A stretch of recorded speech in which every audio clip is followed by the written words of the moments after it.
Selamat siang sahabat ulasan, kembali lagi bersama saya Yoli Andini di You Business, dialog ekonomi dan bisnis yang inspiratif.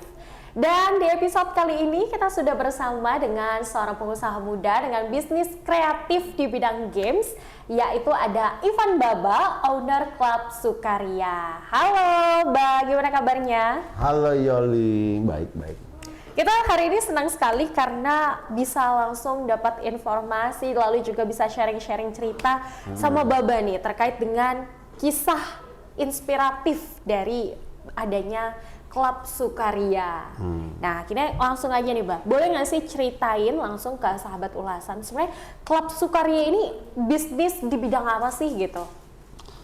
Klub Sukaria ini sudah 2 tahun, berarti dari 2023. Ide kita pertama sih bisnis main game ya, hiburan di Tanjung Pinang. Dan awal idenya ya rental PS sih sebenarnya. Itu dari tahun 2000? Dari tahun 2023, 2 tahun yang lalu. 2023. Nah, tadi kita kan udah lihat ya bagaimana sih tempat rental PS ini agak unik. Karena konsepnya tuh sangat-sangat kreatif, di mana para gamers itu bisa duduk nyaman dengan kondisi agak remang-remang gitu ya, dengan lampu LED warna-warni. Itu gimana awalnya inspirasi untuk menciptakan suasana main games yang super comfy gitu, bukan hanya sekedar rental PS? Ya karena awalnya kan idenya tuh sesederhana bikin rental PS. Abis itu kita mikirlah kita perlu bikin sesuatu apa yang belum pernah ada kan di Pinang. Dan sebagian besar kayak teman-teman sama kayak anak-anak muda di sini kayak agak bosen juga. Hiburannya kan kalau nggak ngafe, ngopi, kalau enggak ya nonton. Sementara rental-rental PS yang ada di sini apa ya, kayak scope marketnya tuh terbatas.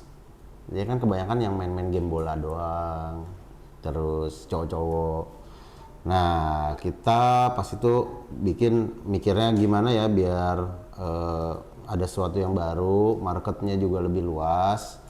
Jadi ya dari situlah banyaklah pertimbangannya, dari bentuk tempatnya, warnanya, suasananya, masuknya ke desain grafisnya dan interiornya lah sebenarnya. Nah dari situ ya menentukan market yang nanti datang seperti apa, baru ke gamenya yang apa aja yang kita kita suguhkan lah. Ya itu semuanya ya memang kita pertimbangkan, ya dikonsepkan lah. Itu yang mengkonsepkan siapa? Apakah Baba atau Baba punya tim nih, Ba? Tentu saya dong. Oke. Dan teman-teman. Nah, kita lihat ya tuh ya, Ba. Ini kan menarik ya, konsepnya sangat berbeda, nggak kayak warnet-warnet pada umumnya, nggak seperti tempat-tempat. Itu Baba pernah melihat itu di luar kota kah? Atau mungkin karena Baba ini juga adalah seorang gamers, membayangkan sepertinya enak nih kalau punya tempat PS yang kayak gini. Nah, sebenarnya tuh konsep apa ya, kayak tempat main game yang istilahnya apa ya, naik kelas lah. Nah, istilahnya kayak nggak cuman buat anak-anak, tapi bisa buat keluarga, buat couple, buat market yang lebih luas ini emang lagi tren sebenarnya di kota-kota besar lah, khususnya di Jakarta, di Jawa, di luar sana lah. Jadinya ya itu salah satu yang kita lihat potensinya juga. Terus apa? Silakan lanjut, Bah. Apalagi ya. Terus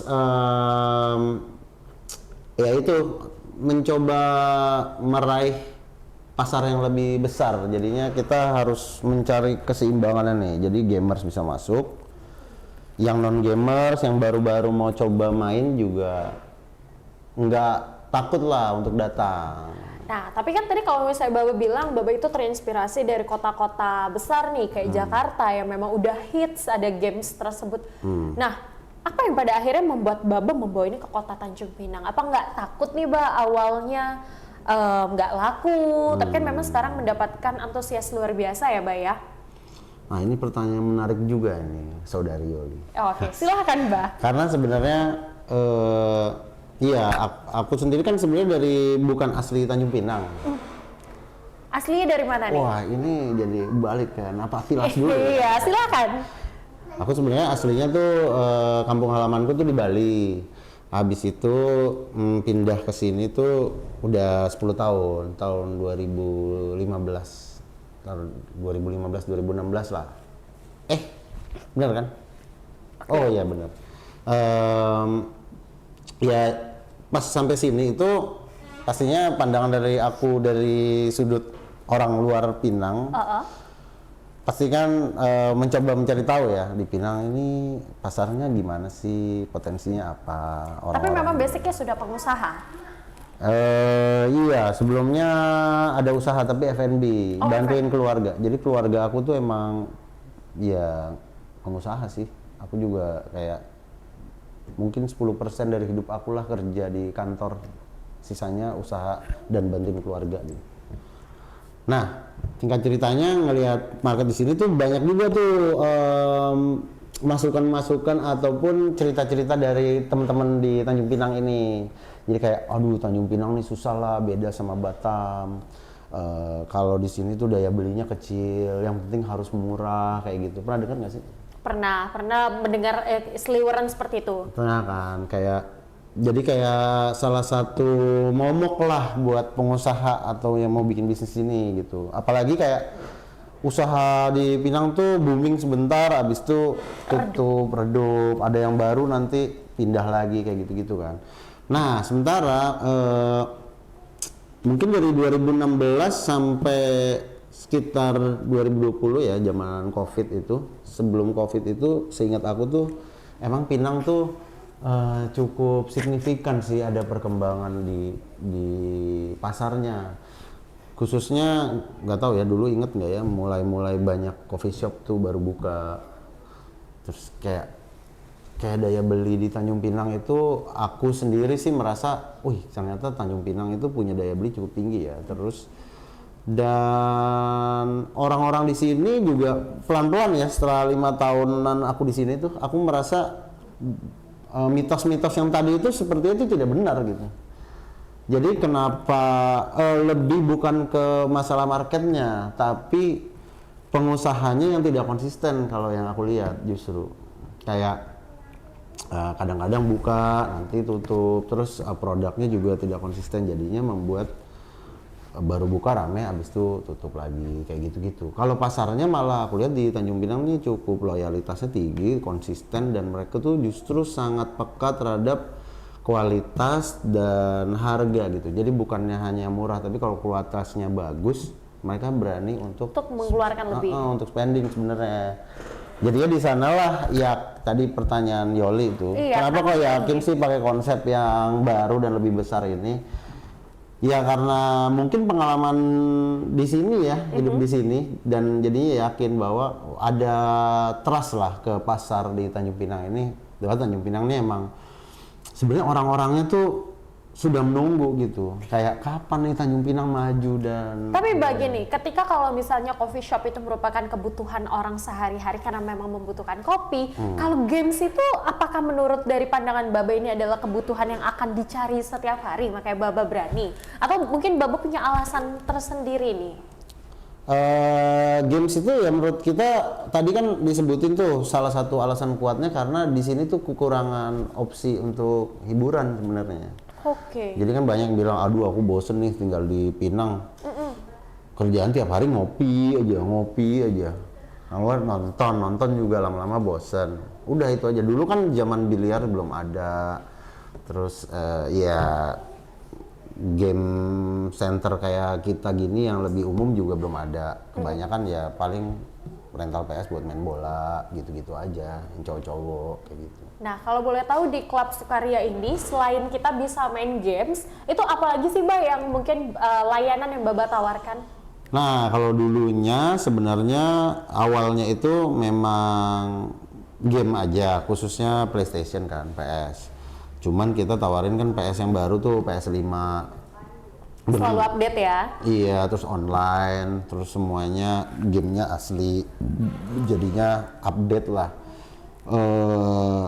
Habis itu kan kita juga menghadirkan kayak apalagi ya, maksud kita tuh selalu ide utamanya adalah cari sesuatu hiburan yang berkaitan dengan game pastinya, tapi yang bisa dinikmati oleh masyarakat awam dan luas gitu. Jadi karena Tanjung Pinang nih pemain game itu nggak sebanyak, maksudnya mungkin pastinya ya nggak sebanyak di Jakarta atau di kota besar misalnya kayak Batam misalnya. Mungkin banyak yang baru juga tahu PS tuh kayak apa, baru belajar main seperti apa.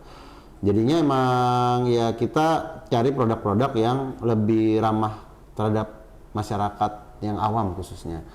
Nah, yang selain PS itu ada yang pertama-tama tuh ada VR. Virtual reality yang pasang di kepala gitu. Pernah coba nggak? Belum sih, dan bakal nyobain sih abis ini kita ke Klub Sukaria untuk cobain langsung. Alatnya rusak lagi. lagi dibenerin. Rusak ya. Nah, selain itu apa lagi tuh, Mbak? Yang mungkin bisa kita lakuin selain main games, kayaknya juga ada tempat nongki ya? Tempat nongki itu dulunya belum ada. Maksudnya tempat nongki itu maksudnya yang lantai suka 2, iya benar. Ada juga, tapi sebelum di situ tuh biar urut nih ya, dari VR, abis itu ada VIP room. VIP room itu ditujukan untuk apa? VIP room itu untuk kalangan yang lebih umum lagi, jadi kayak keluarga bisa ngumpul di sana atau geng-geng gitu, satu geng. Terus kayak anak-anak juga, jadi kayak dia kan lebih terisolasi ya. Lebih privacy lebih ya, private, terisolasi pula kayak COVID. Oke. Nah terus di sana tuh bisa ada karaokean yang yang sederhana lah buat senang-senang. Terus bisa nonton juga, jadi ada Netflix, ada Amazon Prime juga kemarin. Terus juga ada Nintendo Switch. Nah, Nintendo ini juga konsol yang baru yang akhirnya kita ya hadirkan lah gitu. Nah, Nintendo ini sangat family friendly banget dan bisa rame-rame gitu. Dan dia bisa pakai movement, jadi bisa gerak-gerak gitu, seru. Bisa main tenis, main biliar gitu. Jadi banyak ya gamesnya ya.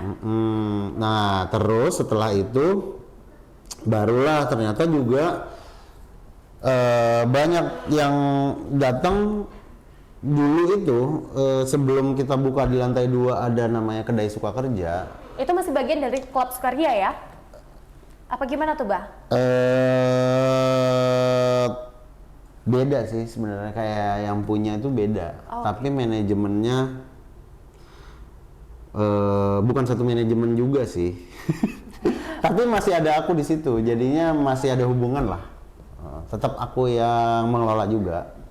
Nah jadi memang ada banyak beberapa yang ditawarkan atau yang bisa kita lakukan. Iya. Nah, Mbak, bicara soal tadi Baba udah bagiin alasan kenapa sih Baba buka tempat game selalu dengan konsep berbeda yang tadi tanda kutip naik kelas.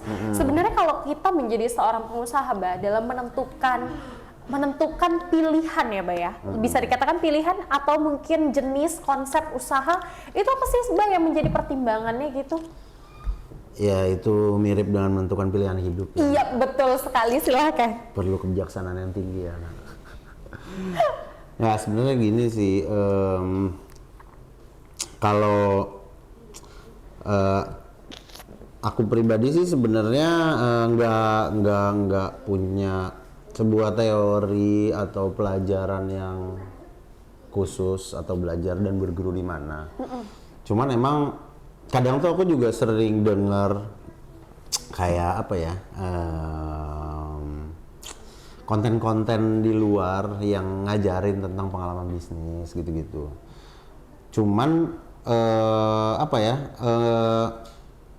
aku nggak ngikutin ataupun pakai pedoman gitu. Jadi aku coba jalan aja secara organik dan belajar sendiri gitu.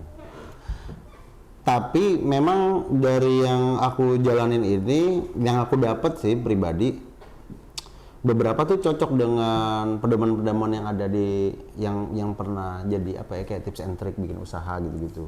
Nah beberapanya nih mungkin aku coba. Boleh dong sampein. Ya karena kalau Baba kan artinya banyak mencoba, gagal, bangkit lagi. Nah biar. Aduh, masalahnya aku banyak mencoba tapi nggak pernah gagal. Oh wow, bener ya? Iya. Oke, beruntung silakan, aja sih mungkin ya. Oke. Semoga jangan gagal dulu. Intinya sih kan tadi dalam memilih ya, mau buka bisnis ini ceritanya baru nih. Iya benar. Apa sih yang harus menjadi pertimbangan mulai dari konsep, lalu juga pilihan jenis usaha? Yang paling penting itu adalah mengenali diri sendiri. Mengenali diri sendiri. Alasannya, Bah? Kenapa? Karena satu, banyak itu yang terjebak kalau misalnya kayak zaman sekarang kan banyak referensi, banyak influencer, banyak inspirasi, apalagi banyak influencer gitu-gitu kan. Kayak aku mau bikin ini nih karena lagi tren atau karena keren gitu kan. Padahal kita belum mengenal diri sendiri, kayak kita punya potensinya nggak ya, kita punya ilmunya nggak ya, kita punya jaringannya nggak ya, dan kita punya passionnya nggak ke sana gitu. Nah biasanya kalau misalnya kita nggak punya itu semua dan kita paksain, nah biasanya itu bukannya pasti gagal ya, tapi perjalanannya itu pasti akan jauh lebih susah. Jadi memang yang nomor satu tuh kita kenalin diri kita sendiri dulu deh, maksudnya kita tuh punya kemampuannya apa, terus di sekitar kita ini kayak link teman ataupun keluarga atau saudara itu tuh tetap butuh di pergerakan kita gitu. Potensinya yang ada apa yang bisa menunjang kita, termasuk market itu kan orang di sekitar kita juga kan sebenarnya. Nah market itu sebenarnya butuhnya apa? Kalau kita cuman ada cita-cita atau konsep dari luar tanpa memperdulikan itu semua, biasanya itu susah banget justru untuk berkembang. Oke, jadi kenali diri sendiri, lalu juga tahu market, terus Betul, ada lagi nggak tuh, Bah? Biasanya dari situ kita bakal dapat sebuah pilihan dan menurut aku itu udah 50% apa ya, kayak 50% tantangannya tuh sudah di tangan lah, karena kita kan udah akhirnya memilih sebuah produk yang diminati dan kita menguasai, itu nomor satu. Yang keduanya baru strategi sebenarnya. Strategi. Nah itu bikin bisnis plan, kayak permodalannya berapa sih, terus strategi itu ya termasuk research sih sebenarnya. Nah kita perlu ada riset kecil-kecilan sih sebenarnya. Nah itu mungkin nggak banyak yang melakukannya. Nah makanya kurang terukur gitu. Nah, tapi yang masuk dalam riset ini selain kita harus tahu siapa market kita, apalagi sih, Bah, yang masuk atau include nih dari termasuk research tadi? Nah, riset itu dari modal, kayak dengan kan kita udah tahu produknya, modalnya kira-kira berapa, renovasinya, terus produknya apa aja, terus setelah tahu modalnya berapa, kita harus ada pembanding nih. Ini juga penting nih, pembanding. Pembanding itu kompetitor bukan, Bah? Betul. Jadi bisa kompetitor kalau produknya udah ada yang sama, atau market yang kurang lebih mirip, ya itu kompetitor juga namanya. Jadi kayak segmen yang mirip, misalnya kayak Sukaria segmennya menyasarnya kan selain anak-anak muda,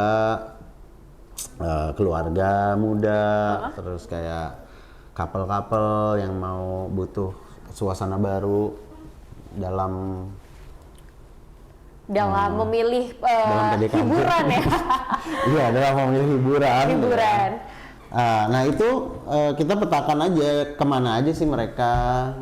Ya tadi, jadi kita tahu kayak oh ternyata mereka butuh hiburan yang baru, berarti kan. Tapi ada nggak hiburan lama. tantangan yang dihadapi klub Sukaria pada saat awal berdiri?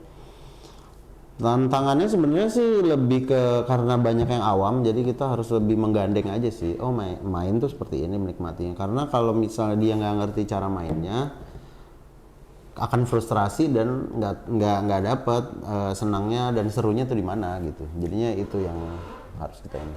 Nah, Bah, kalau yang kita lihat nih ya, Bah, dari awal pertama kali klub Sukaria sampai hari ini ada dan akhirnya punya 2 cabang nih, Bah, ini selalu mendapatkan antusiasme tinggi dari masyarakat. Tapi sebenarnya apa sih strategi marketing atau seperti apa sih Baba melayani para pelanggan atau teman-teman kita yang main games? Apakah ada treatment khusus nih ya pada akhirnya membuat mereka balik lagi dan jadi pelanggan tetap? Karena sosok. Karena sosok operator-operator yang baik, ya kan, bisa itu. Strategi marketingnya ya. Dari awal sih strateginya sebenarnya simple aja sih.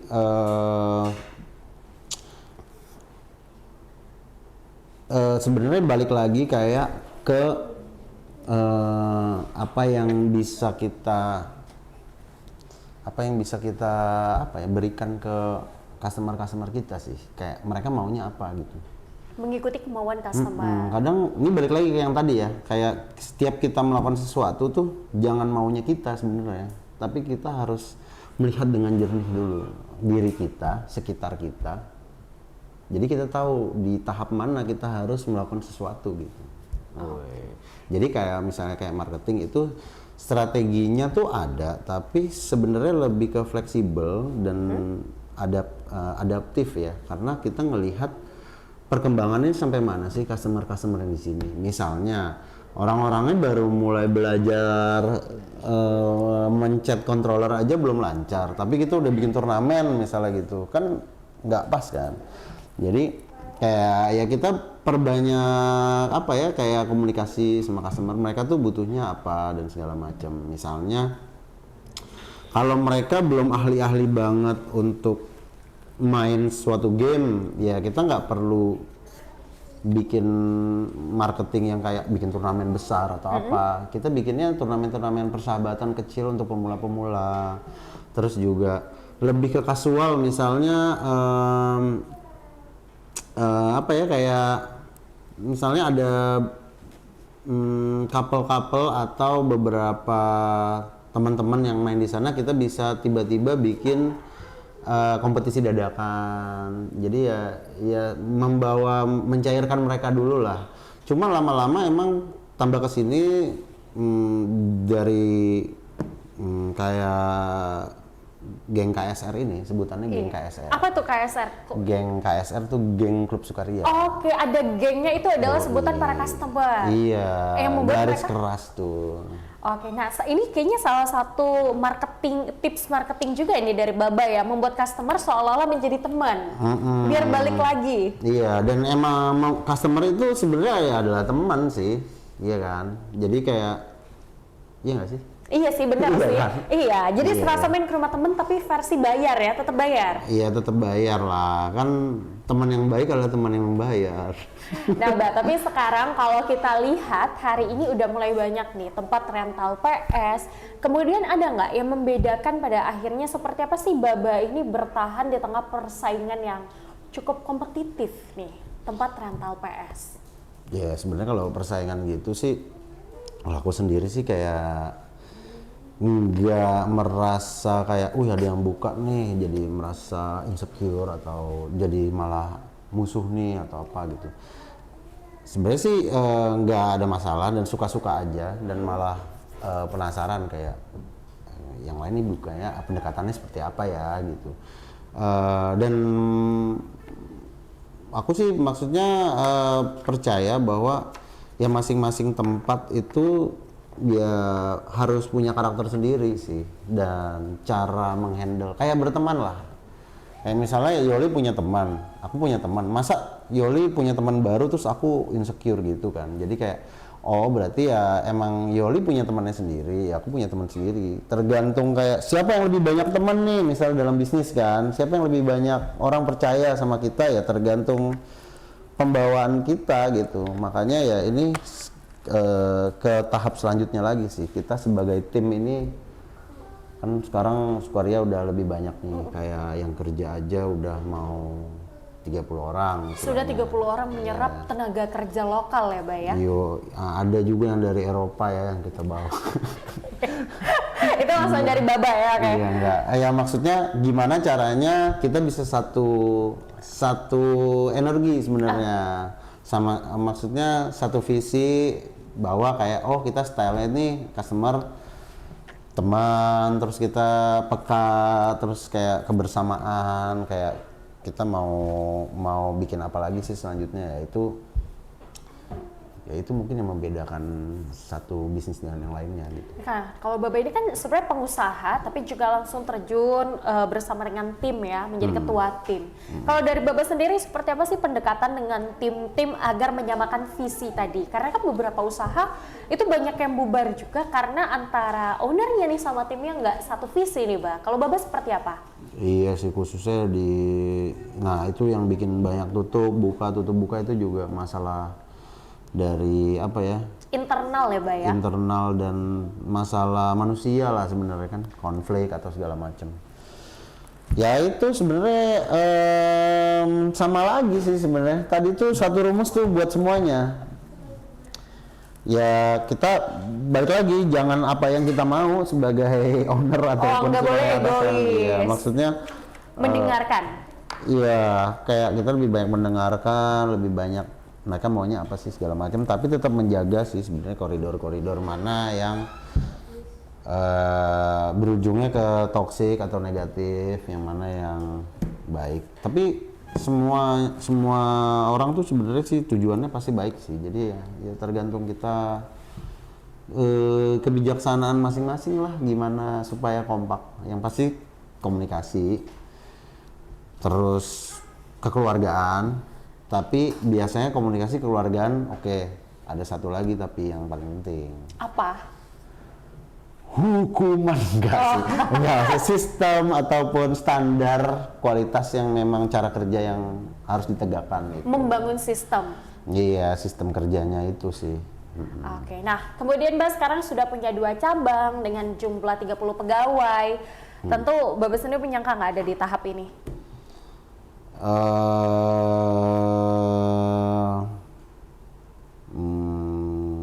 Menyangka aja sih. Oke, jadi memang sudah membayangkan. Nah kemudian apa sih Mbak mungkin bersama dengan Klub Sukaria ini akan seperti apa nih dengan Mbak kembangannya seperti apa? Sebenarnya sih aku sekarang udah nggak terlalu banyak berkecimpung juga, karena prinsip aku sih secepatnya untuk meregenerasi gitu. Jadi nggak harus bergantung sama aku terus. Jadi kayak kita sih kan cukup transparan manajemennya. Nah transparannya juga penting sih. Kayak gaji transparan, pemasukan untuk investor berapa itu tuh transparan. Terus jadinya kayak apa ya, prinsipnya kayak kita nggak boleh lama-lama nih untuk jadi apa ya, jadi yang pengelola di atas lah gitu. Jadi kita segera regenerasi dan kita bagi-bagi rezeki juga sebenarnya ke yang lain, dan yang lain juga nambahin skill juga kan supaya bisa berkembang. Jadi target aku sih biasanya tuh 1 tahun, maksimal kayak 2 tahun tuh harus sudah bisa lebih kayak 70% tuh udah mundur gitu loh. Oke. Nah kemudian nih Mbak, terakhir apa sih yang mungkin tips yang ingin Mbak bagikan kepada para pengusaha muda? Nah juga mungkin ada nggak nih apa yang disampaikan ke geng Klub Sukaria? Minum dulu lah, Boleh dong, pasti, ini silakan. air yang sangat segar ini ya. Silahkan. Nah, jadi boleh sampaikan dong tips apa sih untuk pengusaha muda dan juga mungkin apa yang pengen Mbak sampaikan kepada para geng Klub Sukaria yang udah selalu main games di sana. Ada 2 ya. Yang pertama untuk pengusaha muda Pinang, tipsnya itu apa ya? Sabar dan terus berjuang aja sih, Wak. Sabar dan terus berjuang. Kalau untuk geng Klub Sukaria apa nih, Mbak? Untuk geng KSR, terima kasih dan teruslah bermain game. Jangan patah semangat dan jadilah orang yang baik. Oh. Siap, baik. Terima kasih banyak Baba hari ini udah sharing-sharing sama kita. Semoga perbincangan ini menjadi informasi yang sangat inspiratif ya untuk teman-teman ya. Mudah-mudahan Kakak Yuli. Iya, siap. Nah baik sahabat ulasan, itu tadi perbincangan saya bersama dengan Ivan Baba, owner Klub Sukaria. Nah semoga perbincangan tadi barusan bisa menjadi inspirasi untuk teman-teman semua yang ingin memulai usaha. Saya Yuliandini pamit undur diri, terima kasih dan sampai jumpa. Dadah.